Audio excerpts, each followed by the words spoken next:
Inamin noong April 2019 ng YouTube sensation na si Mikey Bustos na karelasyon niya ang kanyang longtime manager na si RJ Garcia.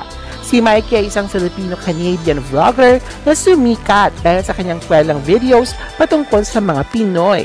Si RJ na kaibigan at kapitbahay ni Mikey sa tirahan niya rito sa Pilipinas ay nagsilbing manager niya mula 2012. Ibinahagi ni Mikey sa pamamagitan ng Instagram post ang wacky picture nila ni RJ na kuha sa White Beach sa Puerto Galera Oriental, Mindoro. Ito rin ang unang pagkakataong kinumpirma ni Mikey ang kanyang sexual orientation at pagiging bahagi ng LGBT community. Sinundan ito ni Mikey ng isa pang backshot photo nila ni RJ sa beach. Nakasaad sa caption nito ang salitang freedom na may kasama ulit na heart at rainbow flag.